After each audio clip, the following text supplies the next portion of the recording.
Welcome back to another episode of Catching Up with Coach. And Raptor Nation is a buzz and in panic mode.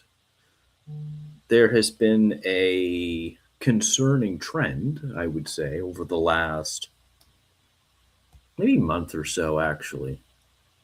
We could actually go back even further. It's basically been a concerning trend after the 9 game win streak. We've had the 9 game win streak, and I think since then we're below 500, which is very interesting, actually. We had that 9 game winning streak. We took advantage of teams that were hurt. We were healthy because the best ability is availability. We played Cleveland about 2 or 3 times. Some games they had, one game I don't think they had Mitchell. Another game didn't have Mobley. Didn't have Garland. Didn't have Max Strus. Didn't have Jared Allen sometimes. We would play Atlanta. Sometimes they had Trae Young. Sometimes they didn't. We would play. We definitely got a lot of wins early in the year when guys were hurt. I think we played Philly one of the games and Embiid wasn't playing. We managed to beat them earlier on in the year. So now this is catching up with us. Teams are healthy now. We, for the most part, are healthy. Now, we've had some injuries this year, don't get me wrong. Pirtle's been out a lot. Pirtle was literally out for 2 months of the year. And because of our roster construction, we have one guy who is 7 feet tall. And it's not great to have one guy who is 7 foot on your roster. And then you have a couple other guys who are like 6'9".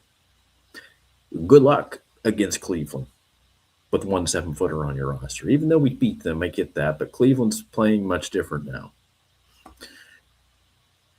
Good luck against a Boston. Good luck against the Knicks, for sure. Definitely the Knicks. You're going up against Cat and Mitch. Good luck against Orlando now with Wendell Carter Jr. Goga, if they ever play him. But the Raptors their play has been big time concerning. And last night, I think, was the breaking point of the season. You sat Pirtle against Houston when this is a road trip that every game matters right now. I know he had the illness. That's what they said. I would have pulled the Pat Riley and said, if we absolutely had to play you 1 minute, could you give it to us? And Pirtle says yes. Well, then you're going in. You're playing. We're such babies sometimes. We were already without CMB. He wasn't playing. We were already without Trace Jackson Davis, who, quite honestly, he's not really giving us anything right now. So I guess that trade's kind of coming back to say, we gave up the Lakers second for this. Now the Raptors are going to have their own second. That much I think is going to be clear. So they're going to have their own second, which I think is going to be, I think right now, I don't have the exact in front of me. Let's see here. I think we'd be around the 47th pick. If the draft started today, we would have the 47th pick. And for a team devoid of so much talent, which we are, we need all the help we can get. But yeah, last night, just to go over the game a little bit, I think the main play of the game was when Jamal Shed kind of tripped and stumbled on the floor, and DeJounte Murray did what DeJounte Murray does. He does a lot of talking, he does a lot of taunting, and he looked over Shed, and nobody came to his defense except quickly going, push him away like that, like not even getting involved.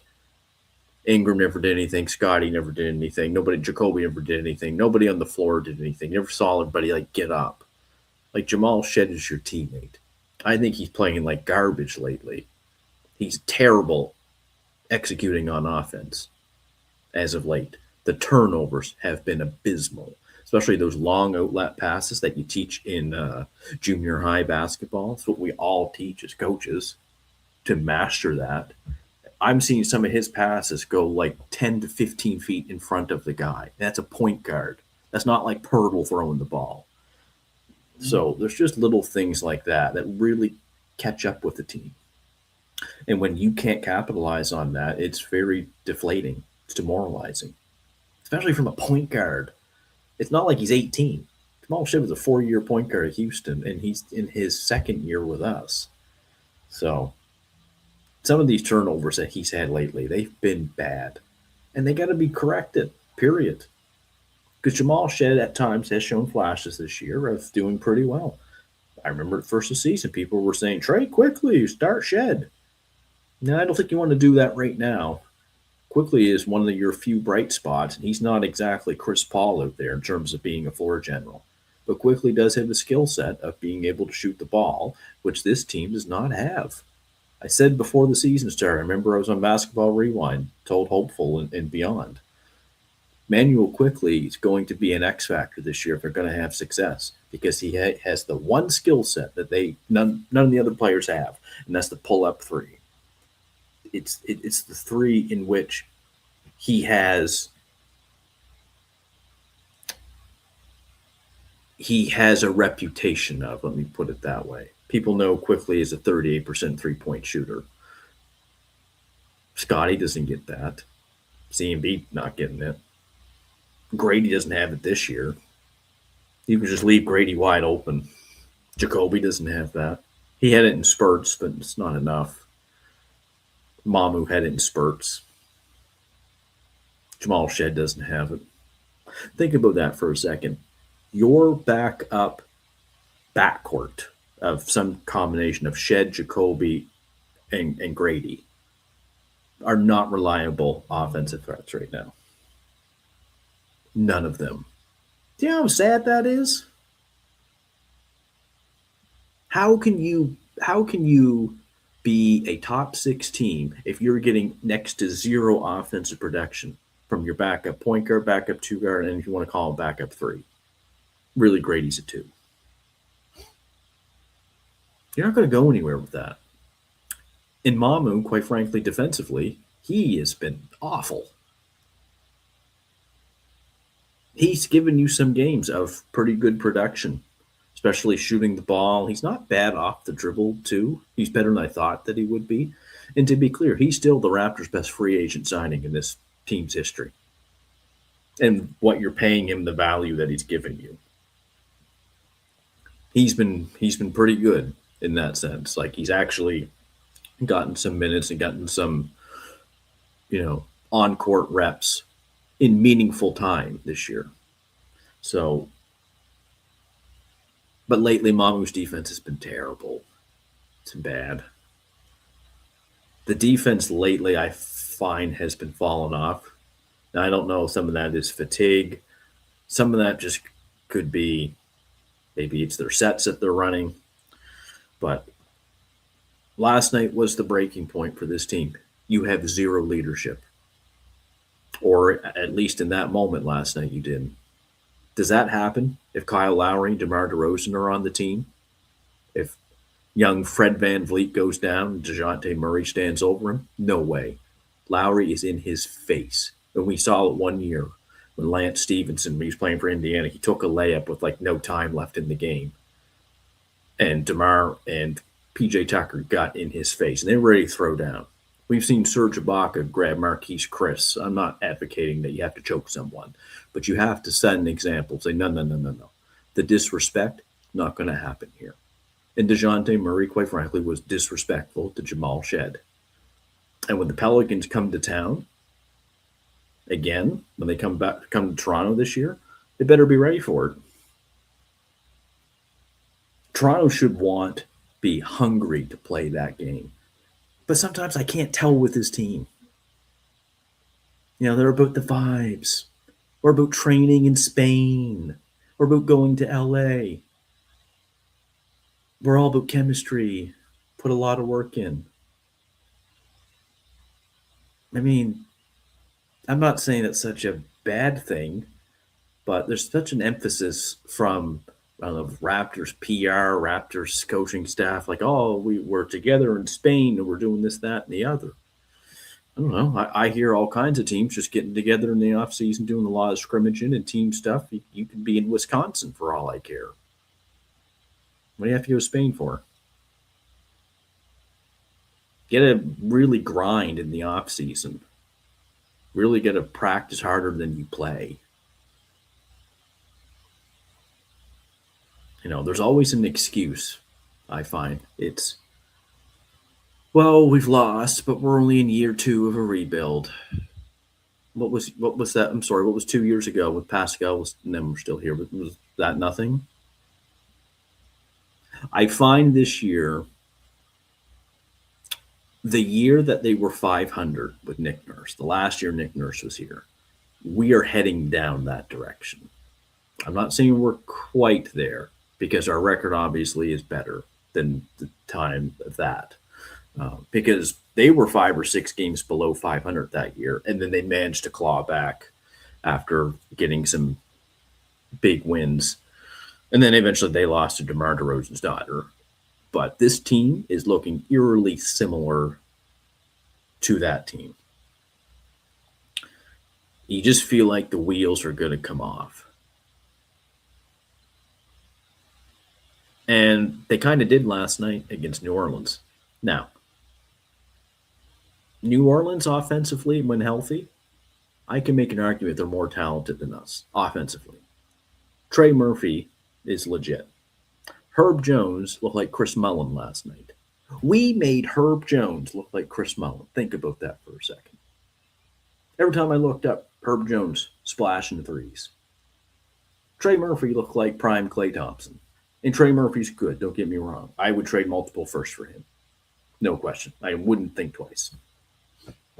He was the only one at the trade deadline I wanted to trade multiple firsts for. I'm not giving him that for Sabonis or whatever. That's silly. But for Trey Murphy, I would. Someone under 25, I would. Not giving it to anyone over 25, though. No way. Unless you're an absolute superstar. Then be honest. But, yeah, and Sadiq Bey was just muscling, physical as last night. They even played with a center. And I have to go back and look at this, and I'm scared to look at this, but Pearl at one time had like 1 rebound, and I think it was around halftime. But I'll have to check this again. I know Ingram had 22 last night. So, yeah, Pearl had 5 rebounds last night against a team that doesn't have a center.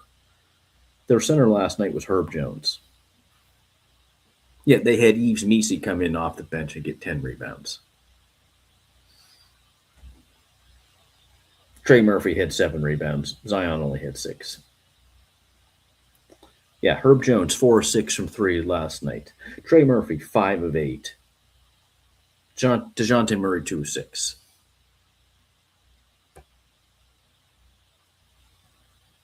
Our perimeter defense is getting worse.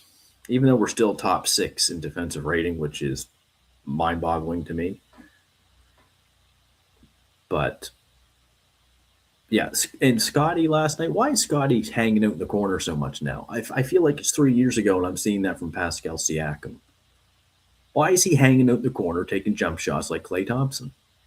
Is that him doing that? Is that Darko and staff doing that? I can't imagine that a coaching staff would say, yes, Scotty, go hang out in the corner and shoot a bunch of jump shots. Why doesn't he have his butt in the high post? Or even the low post? He's a strong guy. And he's taking jump shots in the corner. We're not going to win any games that way. Scotty's not a good shooter, but he's got a decent turnaround in the mid-post area or in the low post area. There's no denying that. But I like to see him around the hoop. That's how he's had so much success this year, why he was an all-star.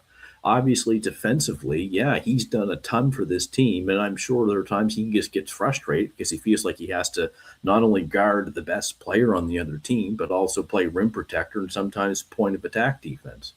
Like, that's absurd to ask someone to do that. But offensively, the last thing I would want for him is to sit in the corner and take jump shots. I saw that from Pascal Siakam when Darko did that. Hey, Beyond.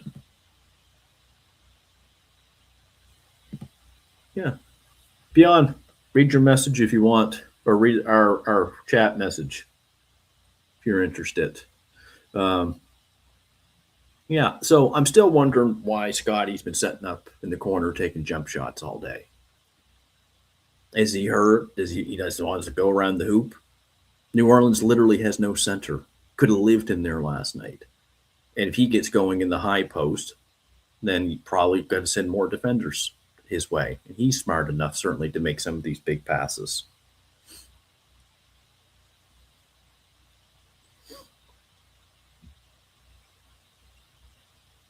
Yeah. I know we got Beyond. He's in the comment section. Good to see him.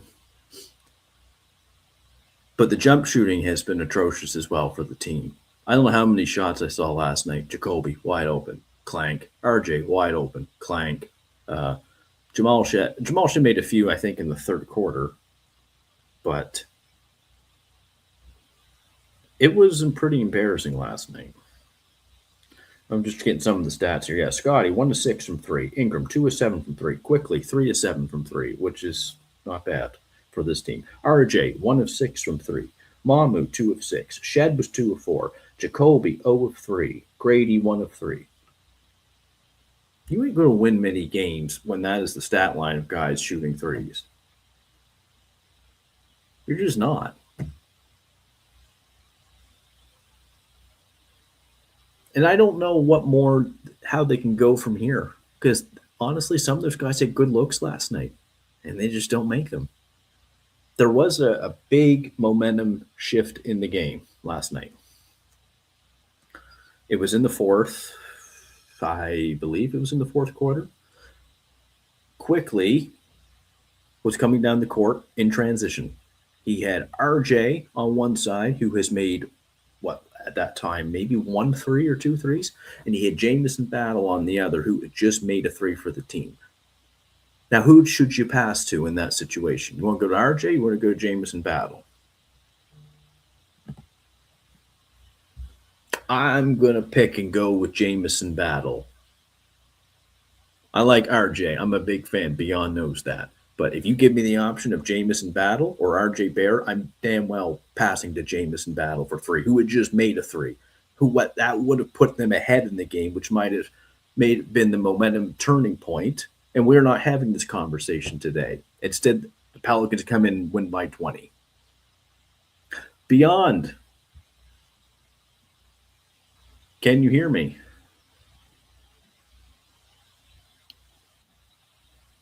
You got me, Beyond?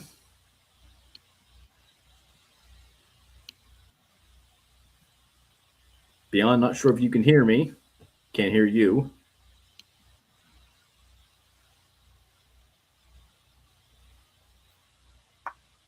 Beyond, you hear me? Yeah, you hear me? I get you now. Perfect. Yeah, it's taking a little while, man. Got to pay the bill, I guess. Man. The internet was taking a minute, but you're here. You're here now. We'll go for a few more minutes.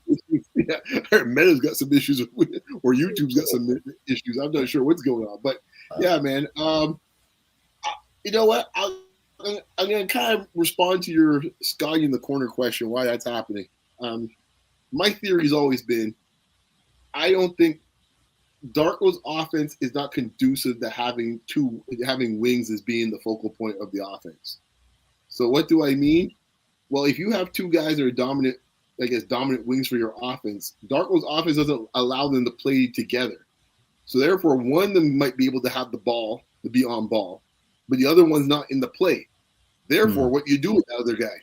Well, you parks him up the corner. So that's the reason why you saw it in this case here. You mentioned Siakam. The same thing was happening because he doesn't play any two-man games with those two. So how else do you use those guys? And that to me is the reason why. It's funny you mentioned because Will Lou had I don't even know if he realized the revelation or not, or he's aware of it. I don't know. But it was hilarious listening to his podcast today after the New Orleans game. And he made a point talking about why are and I chuckled because I was heading back for lunch. He goes, why are we sacrificing Scotty's offense for Yak? And I chuckled Because you know me, I'm always the mindset that Darko's offense is based for two positions, the point guard and the center. So to me, that answer is, that answer, it was almost like a revelation, William Howell. So I was like, well, what's going on here? It's like, no, that's how the offense is to run. Welcome to the clubs, like welcome to the party, pals. We always say it's like that's Yeah, how it's supposed to run. he's about 3 years too late to the party. Yeah, exactly. If you're a Yeah, center and you're a point guard and you're in Darko's offense, it's great times. Great times. You'll get every minute you want, every type of shot you want. You'll be involved almost in every play possible, at least a high percentage of the plays. If you're a yeah, two guard or a wing, yeah, it gets a little yeah. tough. But what's interesting though is Ingram and RJ have the two highest usage rates on the team. I think Scotty's third, honestly. Yeah, I think that's due to the fact in this case that Pearl's been out for most of the season. Yes. No, I think so for sure. Yeah, because I think that would come down quite a bit if Pearl wasn't there. Because essentially he used Scotty as his five in those positions, and Scotty got a lot more usage because Scotty's now playing the Pearl position. Yeah, You saw Scotty in the high pick and roll, the mid post, and Scotty got to operate from there because there's no Pearl there. yeah. What was your thoughts last night on the DeJounte Murray Jamal Shed incident? Well, I thought you liked my comment. I mean, I'm not sure you're going to call me Nostra Beyond or Beyond Madamistra, or whatever you want to call me. But Beyondstradamus. There we go. A week ago, I said, after I got smacked around by someone, I can't remember who made the run. I can't remember what game it was. I said, hey, man, once these guys get smacked around, man, these guys turtle, right? And I just reposted it today because that there was emblematic of what I was saying a week ago when someone had put a run on them and they had no response. The team is soft mentally. The team is soft physically. I know folks don't like to use the word soft and stuff like that. Sometimes it is what it is. If it walks like a duck, quacks like a duck, it's a duck. Not a moose. It's not moose, exactly. And this team, sometimes it is what it is. And like this team is extremely soft. We have a lot of guys that are in this case are very nice guys. Some that are very passive fellas. And I think that's it came all to fruition in that moment. Yes. Absolutely. No, it did. I mean, I died when the fella, I can't remember who does the hosting for Sportsnet, but it was a great bar where he said the guy I saw actually push Murray the most was his own teammate. Yes, I did see that. That's hilarious. But this has been a concerning trend. I saw a stat yesterday. Since the 9-game winning streak that they had earlier on in the year, they're like 2 games below 500 now. That is the only thing that's kept them afloat right now from being right now in the play-in, deeper in the play-in. We were saying so offline last night. You were with us, but talking the mouth of the North and hopeful about it, and that's what we're discussing. That if it wasn't for that 9-game winning streak that buoyed them, I would also add the 2 Christmas miracles they got there against Golden State and Orlando. If they didn't have those, even those 2 losses, where would they be right now? They'll be nuzzling up against Charlotte right now. Yeah. Right. This is the point I think I made. I did a podcast literally for the All-Star break. I had three questions come out. My 3 biggest questions coming out of the All-Star break, and I had a bonus one. The bonus one was Raptors related. And I said, will the Raptors hang on to the 6? Be a top 6 seed? And at the time I said, we already know it every year. The competition level ramps up after the All-Star break. Yep.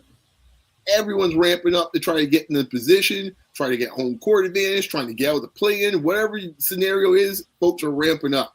And it's going to be interesting to see how this team does when now guys are going to be, teams are going to be pretty much with full complements. Folks are going to be playing with much more urgency, and we'll see what it looks like. And they're still in neutral.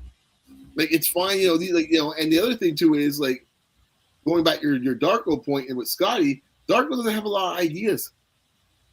Literally, go ahead.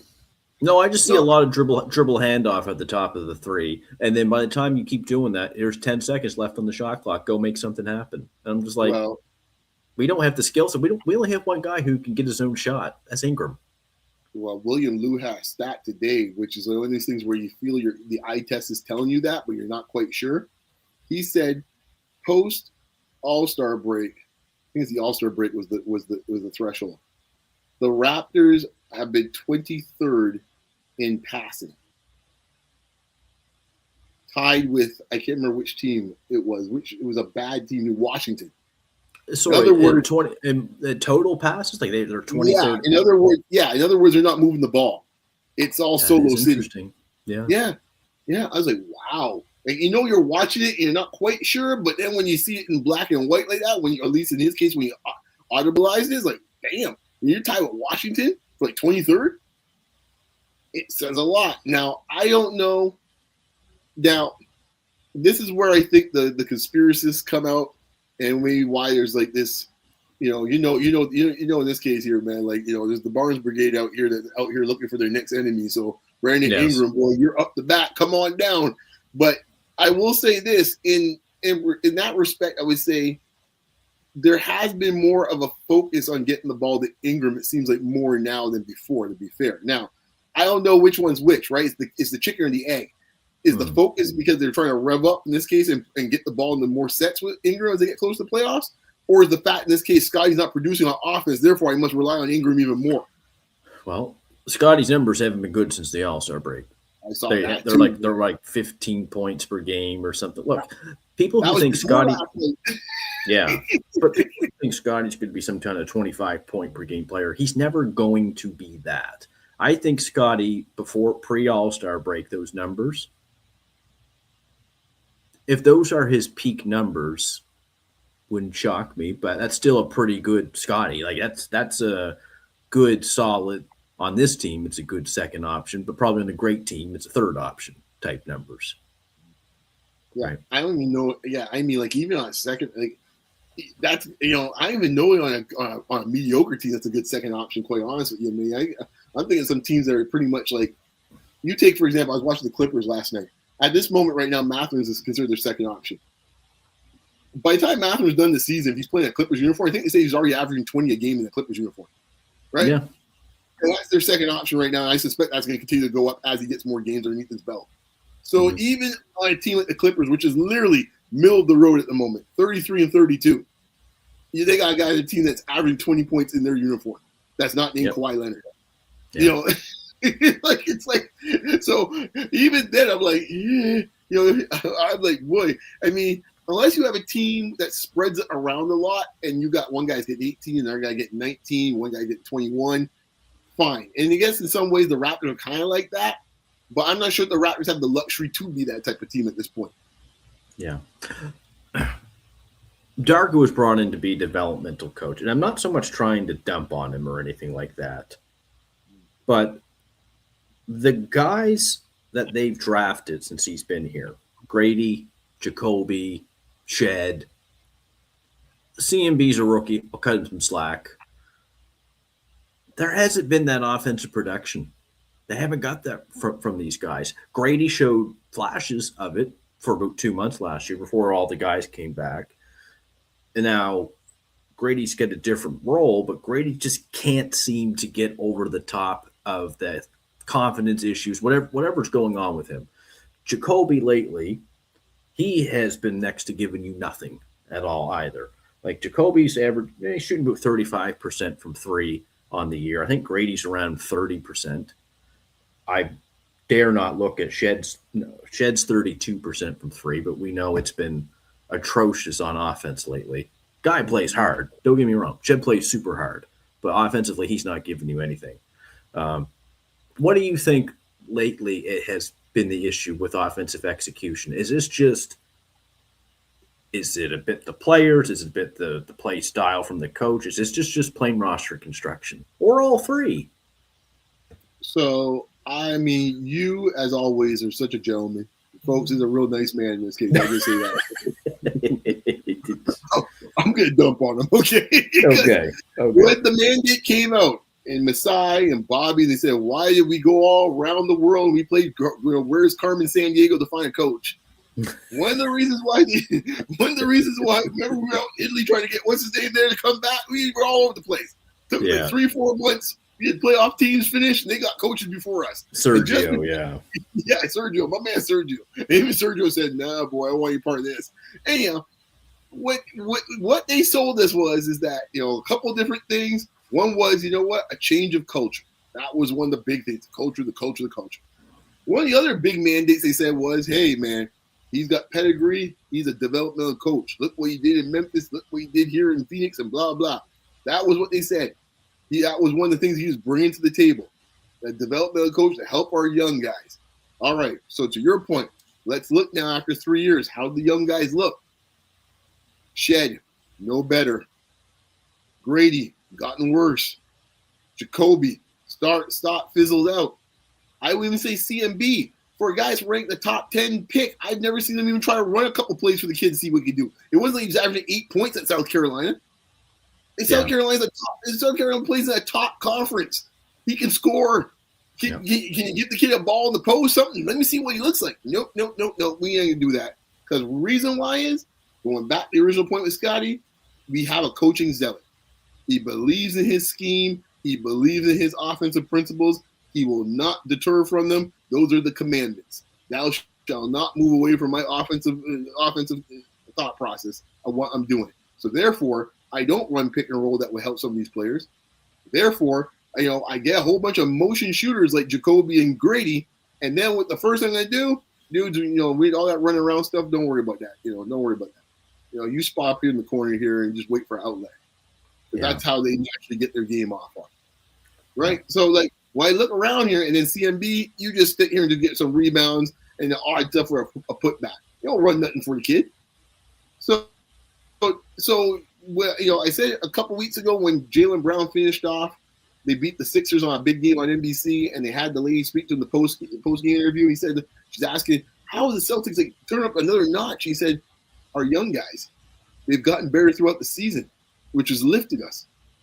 Which I said a week or so ago in Basketball Rewind, if anybody wanted this team to get to a next level, those young guys had to start kind of showing improvement. Because all the other dudes, every single one, I don't care which one's your favorite Raptor.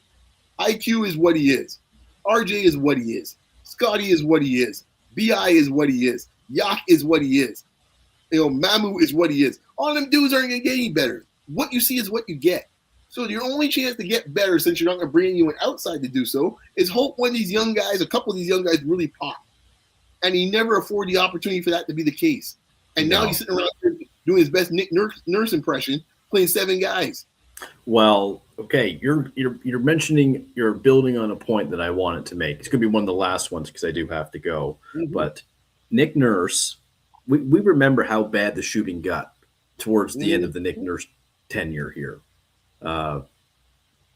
Fred couldn't shoot anymore. It felt like OG was basically one of the few that could, because Pirtle didn't shoot. Siakam wasn't his game to be Klay Thompson, right? We knew Scotty, same thing. Precious at that time, no, didn't have a backup point guard. What I'm trying to say is, in the Nick Nurse iteration towards the end, we had a bunch of non-shooters. The Darko iteration now, it's almost like we have a bunch of non-shooters. Like literally, we had a bunch of wings this year outside Ingram who couldn't shoot. Like RJ could shoot a little bit. But what I'm trying to say is this is a problem of talent, evaluating talent, in my opinion. And that comes from the top. Well, don't start me with Robert Webster, because I said so before. I don't understand how you are supposed to be. If you're looking for a change of pace, you don't get the arsonist to come in to be the fire chief. No. Right? So when this happened last summer, what's the change? He's the dude who was involved in this case of the fire, right? And now he's out here trying to clean up his fires by trying to find ways to give Pearl to anybody. He might give it to the YMCA team down the street in this case for a couple of basketballs he could. Quickly, anyone want quickly, please? As I said before, the only way saving Raptor fans with quickly at this point here is the word expansion. You better hope it comes soon, because that's the only way you're getting that dude off your roster. And then same thing goes with a whole bunch of other players in this case here. Like even RJ, which you would think would be an easy enough trade to make in some ways, he can't make the move. So we'll see now with RJ's expiring contract what he does. But he's the one that created this scenario. Yeah. He's the one that drafted CMB. He's the one that drafted these guys. Mm-hmm. Now, here's the part, I think, to your point about Nick Nurse. At least I will say Nick Nurse didn't have a lot to work with. So from that perspective, I could give Nick Nurse some thing. I mean, he's out there with a bench of Precious Achua and Chris Boucher, and all sorts of other dudes in this case here that can't shoot. Oh, You know, Nick what's my Nurse would have loved to have this team. He would have loved right? to That's have what I'm this team. saying. From a Yeah. pure talent standpoint, this team should be a better shooting team, just what you see on paper, right? And you're looking around, it's like, so what's going on, dude? You're supposed to be the development guy, and these guys are getting worse. Yeah. Like, I don't know about you, but I mean, I don't know how you expect to get any better. Now, as far as actually what's happening right now, Mr. Webster and even William Lou mentioned this. I'm surprised he went that far, considering Bobby's kind of like his boy.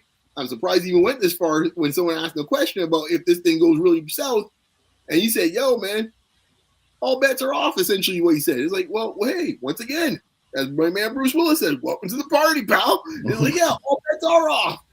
Yeah. Webster right now, I said we're to the caretaker. Yeah. Well, I'll end on this point. How yes, we have our favorite Van Hoot. What's up? I wish. Unfortunately, I'm going to have to end this. And did you see how they were guarding him? Who are we talking about, Van Hoot? Are we talking about Scotty, or who are we talking about?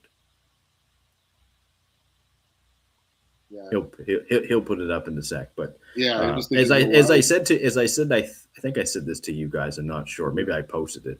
Keith Pelly's got some work to do this off season. This is a big evaluation part coming up over the next few weeks. How this team does.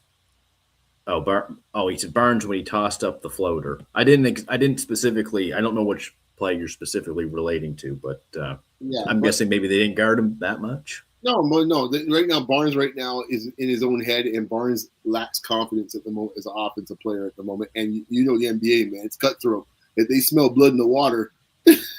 Yes. No. Absolutely. But I wish that I could continue this a little longer. People, thank you, Beyond, for joining, and Van Hoop, thank you for coming in part of the comments.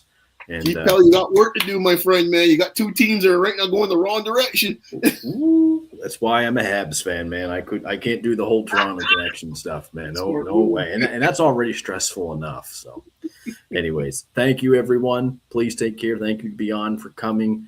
Certainly looking to do more and stuff like that. And check out Basketball Rewind. We're going to be doing more draft content. And after the next couple of weeks, 17th pick might look like the 12th or 13th pick at this point. So I say no more. Take care, guys.